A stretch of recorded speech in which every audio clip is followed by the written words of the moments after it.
Hello everyone, कैसे हैं आप लोग। आई होप आप सभी अच्छे होंगे। एग्जाम की तैयारी काफ़ी अच्छे तरीके से कर लिए होंगे। तो प्यारे बच्चों, 3 फरवरी को यानी 3 फरवरी को आपका पॉलिटिकल साइंस का पेपर है। तो प्यारे बच्चों, इसके लिए मैंने गैस क्वेश्चन पार्ट 1 और पार्ट 2 में टॉप 20 क्वेश्चन जो है डिवाइड करके आप सभी के लिए मैं एक वीडियो के फॉर्म में, एक कंटेंट के फॉर्म में बनाया था, जो कि आप सभी ने जो है अच्छा प्यार दिया और देखा भी। अगर आप इस चैनल पे नए हैं, अगर वीडियो नहीं देखे हैं, तो आपको जो है डिस्क्रिप्शन बॉक्स में पार्ट 1 और पार्ट 2 का लिंक प्रोवाइड करवा दिया जाएगा। तो प्यारे बच्चों, अगर 3 फरवरी का अब जो है एग्ज़ाम देने जा रहे हैं, तो एग्ज़ाम सेंटर जाने से पहले ये वीडियो को आप ध्यान से जरूर देखें, जिसमें आपको जो है बहुत सारे क्वेश्चन यहीं से आपको देखने को मिलेंगे। तो टाइम वेस्ट किए बगैर चलिए वीडियो को स्टार्ट करते हैं, और हम सरल और इजी डेफिनेशन के साथ समझेंगे।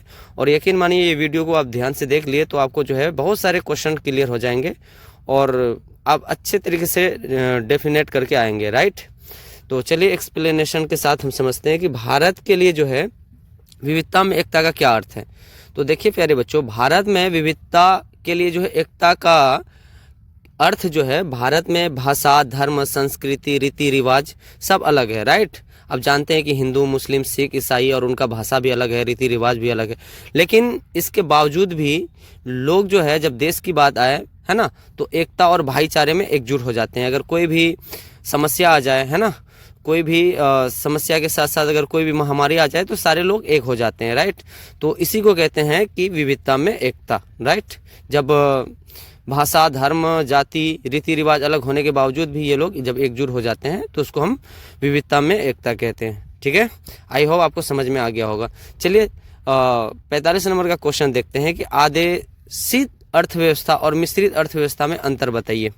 तो आदेशित अर्थव्यवस्था का मतलब होता है सरकार द्वारा तय की गई, ठीक है, जिसमें कितना उत्पादन करेगा, क्या होगा, और जो भी मतलब जितने भी उद्योग वगैरह होता है, सबका जो है स्वामित्व जो होता है ना, मालिक सरकार होते हैं, ठीक है, सरकार के मतलब हक में होता है, ठीक है। तो उसको हम आदेशित अर्थव्यवस्था बोलते हैं। मिश्रित अर्थव्यवस्था, मिश्रित अर्थव्यवस्था में जो है उत्पादन और निवेश सरकार के साथ साथ निजी व्यक्ति के भी पास होता है, दोनों मिलकर के करते हैं, जिसको हम, है ना, क्या कहते हैं, मिश्रित अर्थव्यवस्था कहते हैं, ठीक है। सरकारी और निजी उद्योग दोनों होते हैं। जैसे भारत एक मिश्रित अर्थव्यवस्था का ये है, हिस्सा है, ठीक है। चलिए 46 नंबर का सवाल देखते हैं। 46 नंबर में क्या कह रहा है। 46 नंबर में कह रहा है कि विकास संबंधी नेहरू और गांधी के विचार अलग अलग क्यों थे, यानी अंतर क्यों थे। तो नेहरू कहता था कि आधुनिक उद्योग, विज्ञान और शहरों के विकास पर जोर देना चाहिए, है ना। उनका मानना था, उनका लक्ष्य था औद्योगिकरण और आर्थिक जो विकास है उस पर प्रगति होना चाहिए, ठीक है, आर्थिक स्थिति पर, ठीक है। वहीं गांधी जी कह रहा था कि गाँव, स्वदेशी उद्योग और आत्मनिर्भर जीवन पर विश्वास करना चाहिए, यानी उस पर ध्यान देना चाहिए। स्वदेशी मतलब अपना देश का, ठीक है, और अपने देश पर सभी को आत्मनिर्भर होना चाहिए। और उनका उद्देश्य था समाज में समानता और ग्रामीण विकास हो, यानी गांव का विकास हो, है ना। ये जो थे गांधी जी जो थे वो ग्रामीण कल्चर को मानने वाले थे, ठीक है।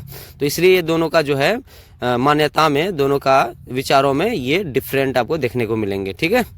चलिए 47 नंबर का सवाल देखते हैं प्यारे बच्चों। 47 नंबर का सवाल है कि भारत में राज्यों के पुनर्गठन का मतलब क्या है, ठीक है। पुनर्गठन जो है, राज्यों का दोबारा मतलब पुनर्गठित करना, ठीक है। तो ये जो था भाषा के आधार पे था, ठीक है। राज्यों का पुनर्गठन जो है, राज्यों का पुनर्गठन का मतलब है भारत में राज्यों की सीमा, आकार, है ना, और अधिकारों में बदलाव करना। क्या करना, बदलाव करना, चेंजिंग करना, ठीक है, जिससे जो है प्रशासन और विकास क्या हो सके, बेहतर हो सके, ठीक है। भारत में जो है, भारत में 1950 में 14 राज्य और 6 केंद्र शासित प्रदेश थे, लेकिन 1956 में जो है राज्य पुनर्गठन आयोग के अकॉर्डिंग, ठीक है, इनके सिफारिश पर जो है ना, भाषा और क्षेत्र के अकॉर्डिंग, क्षेत्र के आधार पे जो है अलग अलग राज्य बनाए गए, अलग अलग राज्यों में बढ़ गया, ठीक है। क्या हुआ, अलग अलग राज्यों में बढ़ गया। इससे जो है प्रशासन जो होता है, प्रशासनिक व्यवस्था सुचारू और न्याय संगत हुआ, राइट। इनके मुख्य कारण क्या क्या थे प्यारे बच्चों। इनके मुख्य कारण ये थे कि भाषा और संस्कृति जो है, सांस्कृतिक रूप से सभी को समानता मिलना, ठीक है, और प्रशासनिक सुविधा और विकास में काफ़ी सुधार होना, ठीक है, इन लोगों का मानना था और हुआ भी, ठीक है। और राज्यों में जो राजनीतिक और आर्थिक जो स्थिरता था वो बनाए रखना, ठीक है, ये इनका कारण था मुख्य, ठीक है, राज्य पुनर्गठन का। और उसके बाद परिणाम क्या हुआ, इसका रिजल्ट क्या निकला, तो राज्यों की संख्या बढ़ी और उन्हें सशक्त बनाया गया, मजबूत बनाया गया, केंद्र और राज्यों के बीच जो है संतुलन यानी बैलेंस हो पाया। ठीक है, और देखिए राज पुनर्गठन जो था ये लोकतंत्र को मजबूत किया। ठीक है, और विकास को आसान बनाने और सामाजिक और सांस्कृतिक के साथ साथ जो असमानता था उसको दूर करने में महत्वपूर्ण भूमिका निभाया। ठीक है, चलिए नेक्स्ट क्वेश्चन को देखते हैं क्या कह रहे हैं। कह रहा है कि भूमंडलीकरण के प्रभाव का मूल्यांकन करना। ये अगर क्वेश्चन पूछा जाएगा तो 5 मार्क्स में पूछा जाएगा। अगर 5 मार्क्स में ना पूछ करके 2 मार्क्स में पूछा कि भूमंडलीकरण क्या है, तो आप जो है इसका सिर्फ डेफिनेशन देंगे। ठीक है, क्या देंगे, डेफिनेशन दे दीजिएगा। राइट, तो देखिए भूमंडलीकरण का मतलब है दुनिया भर में जो जितने भी देश हैं, ठीक है, वो बाजार और अर्थव्यवस्था के साथ साथ संस्कृति का जो है आपसी जुड़ाव करके, एक मेल मिलाप करके एक दूसरे का सहयोग करना। ठीक है, जिसको हम लोग भूमंडलीकरण कहते हैं। क्या करना, सहयोग करना। ठीक है, और इनका जो है काफ़ी सारा प्रभाव भी पड़ा है। ठीक है, चलिए हम इसका जो है पॉजिटिव है ना इफेक्ट देखते हैं, यानी सकारात्मक प्रभाव को। ठीक है, इसका पॉजिटिव इफेक्ट जो था, सकारात्मक प्रभाव है ना, व्यापार, निवेश, जो इन्वेस्टमेंट होता है ना, ये बढ़ा। ठीक है, देशों के बीच जो होता है माल और सेवा के साथ साथ आदान प्रदान यानी आयात निर्यात शुरू हो गया। आदान प्रदान मतलब भूमंडलीकरण के कारण से बढ़ा। ठीक है, उसके साथ साथ जो है प्रौद्योगिकी और सूचना जो टेक्नोलॉजी होता है ना, उसमें विकास हुआ, नए नए तकनीक आया, ज्ञान आया। ठीक है, ये सब उपलब्ध हुआ। ठीक है, एक देश दूसरे देशों के साथ जो है टेक्निक का शेयर किया, टेक्नोलॉजी का शेयर किया। उसके साथ साथ जो है रोजगार, जैसे अगर टेक्नोलॉजी बढ़ेगा, व्यापार बढ़ेगा तो रोजगार ओबियसली बढ़ेगा ही बढ़ेगा, तो रोजगार का जो है अवसर मिला है ना, वैश्विक कंपनी से नए नए लोगों को नौकरियां मिला और शिक्षा की ओर अग्रसर हुआ है ना, शिक्षा का अवसर बढ़ा लोगों को। ठीक है, तो ये था आपका जो है इसका है ना पॉजिटिव इफेक्ट। पॉजिटिव इफेक्ट के साथ साथ जो है नेगेटिव इफेक्ट भी पड़ा है ना। अगर सकारात्मक प्रभाव पड़ता है तो नकारात्मक प्रभाव भी पड़ता है। कोई भी चीज़ का 2 पहलू होता है। ठीक है, तो देखिए नकारात्मक प्रभाव क्या क्या पड़ा प्यारे बच्चों। नकारात्मक प्रभाव, तो नकारात्मक प्रभाव से जो है छोटे उद्योग खत्म हो गए, छोटे उद्योग प्रभावित हुआ। अगर बड़ी कंपनियां आएगा तो छोटा उद्योग ऑटोमेटिक खत्म होगा ही होगा। राइट, तो विदेशी कंपनियों के जो है स्थानीय है ना, विदेशी कंपनी आने से स्थानीय व्यापार को जो है काफ़ी नुकसान हुआ। ठीक है, जिससे धीरे धीरे ये कंपनियां, कुटीर उद्योग सब जो है बंद होने लगा।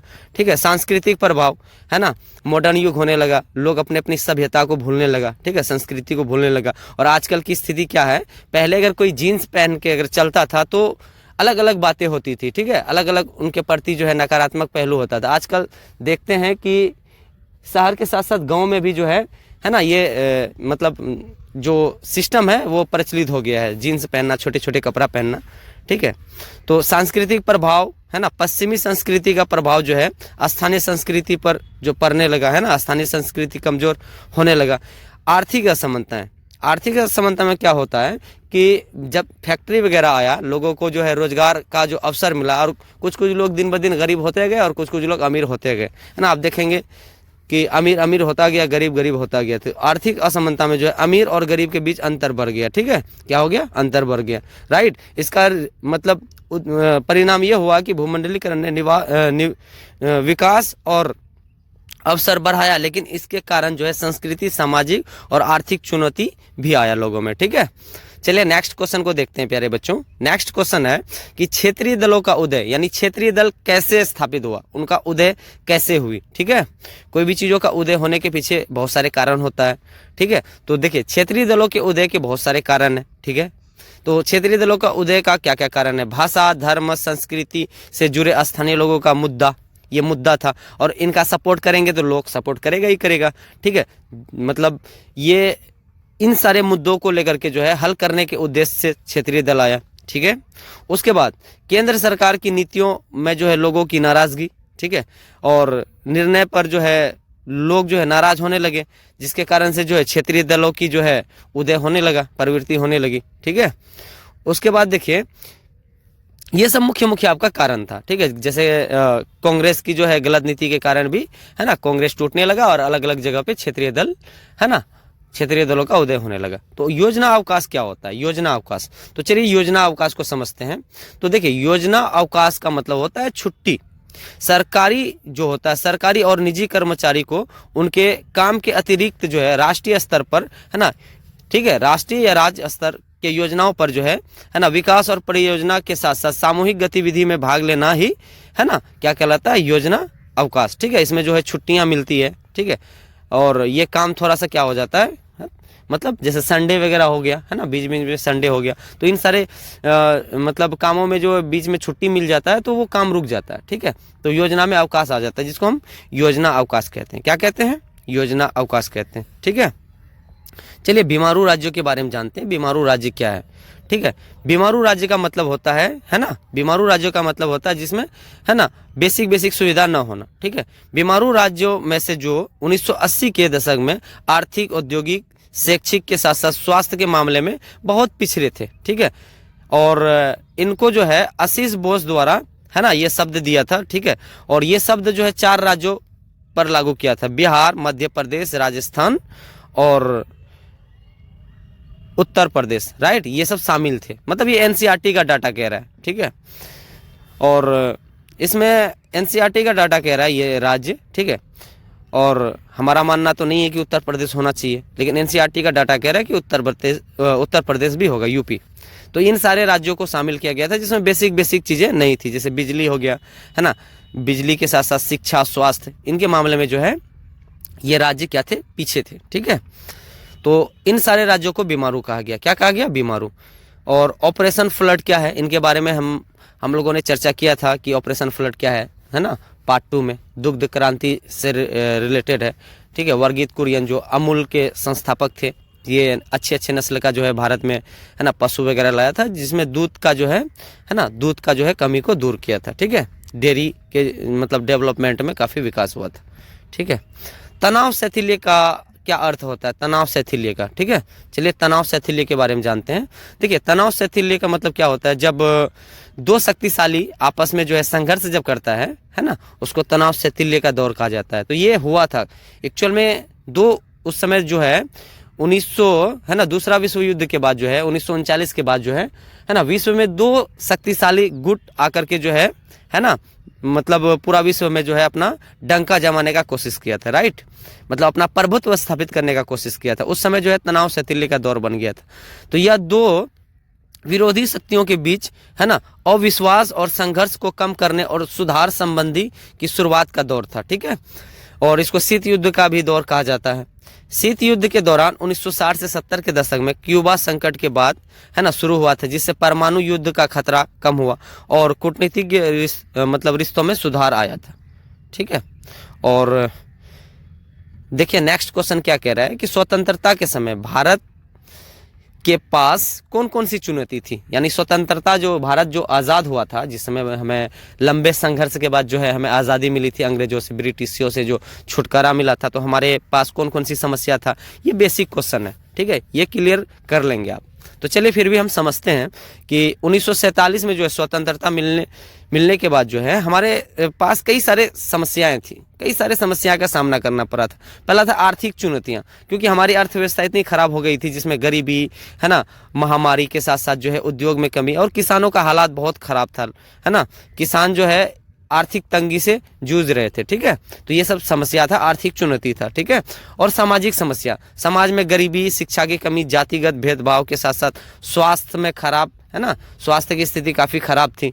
ठीक है, ये हमारा क्या था, समस्या था स्वतंत्रता के पश्चात।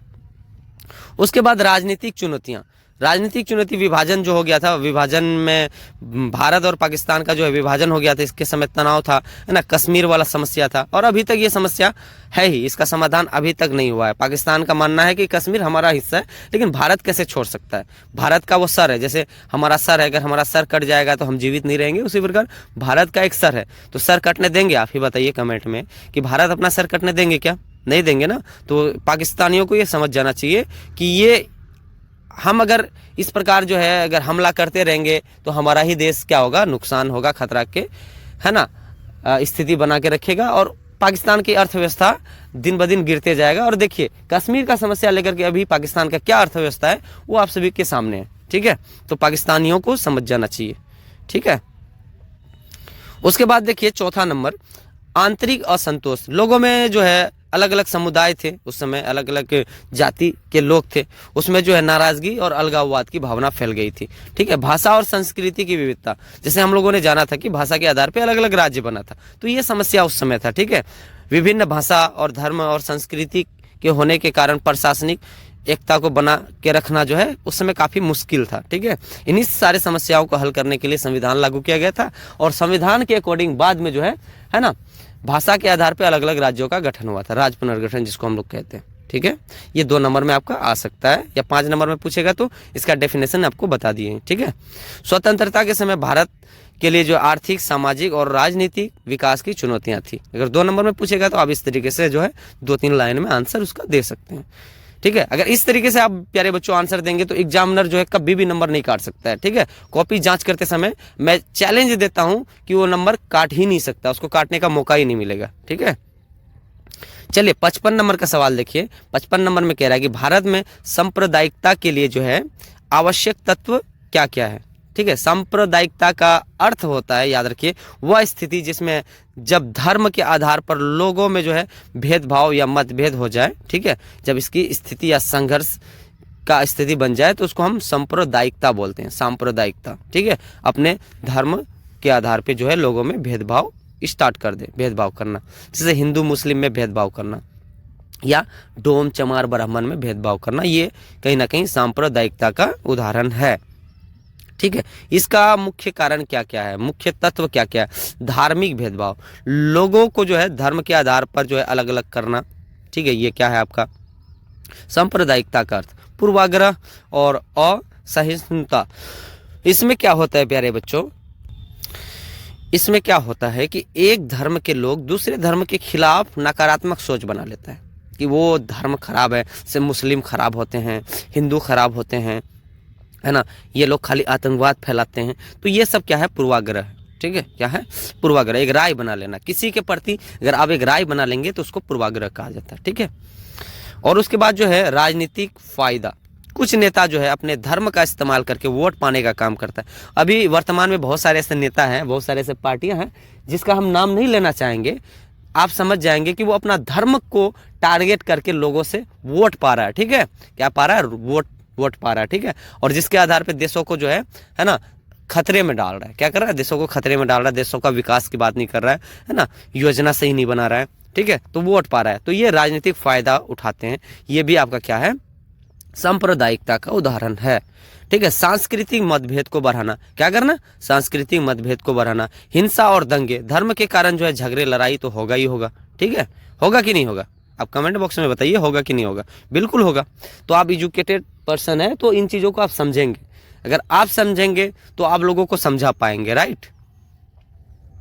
चलिए नेक्स्ट पॉइंट को देखते हैं, या नेक्स्ट क्या कह रहा है। तो देखिए ये तत्व जो है भारत में सामाजिक अस्थिरता और झगड़े को बढ़ाता है, याद रखिए। चलिए नेक्स्ट क्वेश्चन को देखते हैं, सामूहिक सुरक्षा क्या होता है, सामूहिक सुरक्षा। ठीक है, देखिए सामूहिक सुरक्षा का मतलब क्या होता है, सामूहिक सुरक्षा, सामूहिक सुरक्षा का मतलब है कि कुछ देश मिल करके एक दूसरे की रक्षा करना। ठीक है, हाँ करते भी हैं हालांकि।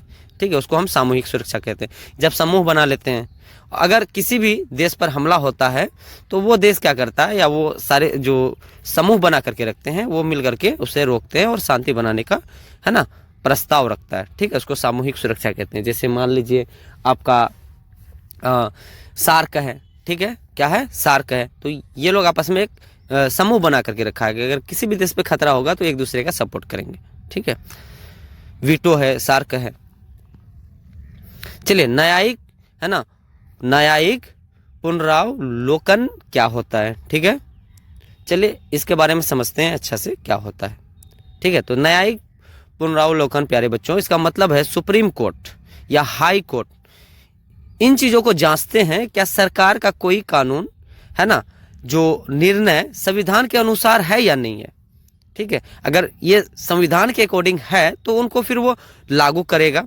अगर नहीं मतलब संविधान का खिलाफ है, संविधान के जो है विरुद्ध है, तो उसको वो लागू नहीं करेगा, उनको रद्द कर देगा या उनको बदलने का प्रस्ताव रखेगा, जिसको न्यायिक पुनरावलोकन कहते हैं। ठीक है, अगर कोई भी कानून जो सांसद द्वारा जो है बनाए जाते हैं या संशोधन किया जाता है कोई भी कानूनों में, अगर वो संविधान को जो है संविधान के अकॉर्डिंग है, संविधान को फॉलो कर रहा है, तो उनको वो लागू करेगा सुप्रीम कोर्ट या हाई कोर्ट, जजमेंट सुनाएगा उनके पक्ष में। अगर नहीं है तो फिर उसको रद्द कर देगा, जिसको हम न्यायिक पुनरावलोकन कहते हैं। ठीक है, उसके बाद ये मोस्ट इंपोर्टेंट सवाल है कि ग्राम पंचायत के कार्यों का वर्णन करना है। तो ग्राम पंचायत गांव का एक छोटा स्थानीय प्रशासनिक ऑर्गेनाइजेशन होता है, संगठन होता है।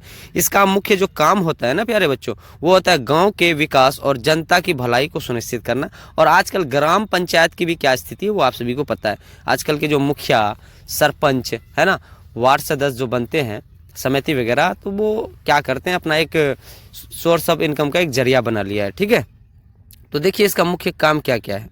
ठीक है, इसका मुख्य कार्य क्या क्या है। तो इसका मुख्य कार्य क्या क्या है, इसका मुख्य कार्य क्या क्या है। इसका मुख्य कार्य है साफ सफाई और स्वच्छता, यानी गांव में जो है सड़क, पानी, स्वच्छता पर ध्यान रखना। ठीक है, क्या करना, ध्यान रखना। शिक्षा और स्वास्थ्य, स्कूल, स्वास्थ्य केंद्र और अन्य सुविधाओं का जो है संचालन करना। ठीक है, इनका मुख्य कार्य है। और पानी और सिंचाई, पानी की आपूर्ति करना, जहाँ पे पानी नहीं है, पानी की कमी है जिस एरिया में, है ना, नल जल योजना बनाना। उनके साथ साथ जो है सिंचाई वगैरह किसानों को जो है सहयोग करना। ठीक है, प्रबंधन करना। उसके बाद सड़क विकास कार्य, अगर गांव में सड़क वगैरह खराब है, पुल वगैरह खराब है, तो उसका निर्माण करना। ये किसका काम है, तो ये किसका काम है, तो किसका काम है प्यारे बच्चों, ग्राम पंचायत का काम है। ठीक है, कर वसूली करना, हाँ ये कर भी वसूली करेंगे, तो क्योंकि सरकार को चलाने के लिए तो उसको भी टैक्सेस चाहिए, तो ये स्थानीय इलाके में जो है कर वगैरह इकट्ठा करेंगे। ठीक है, क्या करेंगे, स्थानीय कर और शुल्क इकट्ठा करना, ये इनका सोर्स ऑफ इनकम हो जाएगा। ठीक है, उसके बाद सामाजिक कल्याण, गरीब महिलाओं और बच्चों के लिए योजनाएं लागू करना। ठीक है, तो ग्राम पंचायत जो होता है प्यारे बच्चों, ग्राम पंचायत है ना, लोकतंत्र का हिस्सा होता है, जिसमें विकास, जनता की भलाई को सुनिश्चित करता है, और वो इसका मुख्य माध्यम है। ठीक है, विकास का। ठीक है, चलिए 59 नंबर का सवाल देखते हैं कि अन्ना आंदोलन क्या है। देखिए, अन्ना आंदोलन जो है 2011 में अन्ना हजारे के मतलब द्वारा, इन्हीं के नेतृत्व में जो है ना, भ्रष्टाचार को कम करने के लिए, भ्रष्टाचार के खिलाफ शुरू किया गया था, अन्ना हजारे द्वारा 2011 में। याद रखिए, यह ऑब्जेक्टिव में पूछ सकता है आपका। इसका मुख्य उद्देश्य क्या था, इसका उद्देश्य था भारत में भ्रष्टाचार को कम करना और लोगों में जो है है ना, लोकपाल कानून लाना। ठीक है, जन लोकपाल कानून अन्ना हजारे द्वारा ही लाया गया था।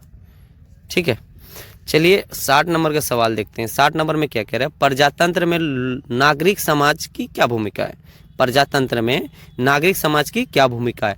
नागरिक समाज वह क्षेत्र है जिसमें सामाजिक, जो सोसाइटी होता है हमारा, है ना, सामाजिक और गैर सरकारी जो होता है, जो सरकार से हट के होता है ना, गैर सरकारी और जन संगठन, लोगों का संगठन जो होता है, इनके माध्यम से है ना लोग अपने अधिकारों और हितों के लिए काम करते हैं। ठीक है, उसको हम क्या बोलते हैं, प्रजातंत्र में है ना नागरिक समाज की भूमिका। ठीक है, इसका मुख्य भूमिका क्या होती है, इसकी मुख्य भूमिका होती है सरकार पर निगरानी रखना, कि सरकार अगर कोई भी गलत कदम उठा रहे हैं, है ना, अगर कोई भी गलत काम कर रहा है तो उसका जो है जांच करना और उनके कामों का विरोध करना। ठीक है, नागरिक समाज जो होता है सरकार की नीति और कामकाज की जांच करेगा और जनता में जो है ये जागरूकता फैलाएगा, लोगों को जो है उनके अधिकारों और कर्तव्यों के बारे में बताएगा कि उनका क्या क्या अधिकार है, क्या क्या जो है उनके पास जो है ना, सरकार का क्या क्या सर्विसेज है, उनको मिल रहा है कि नहीं मिल रहा है।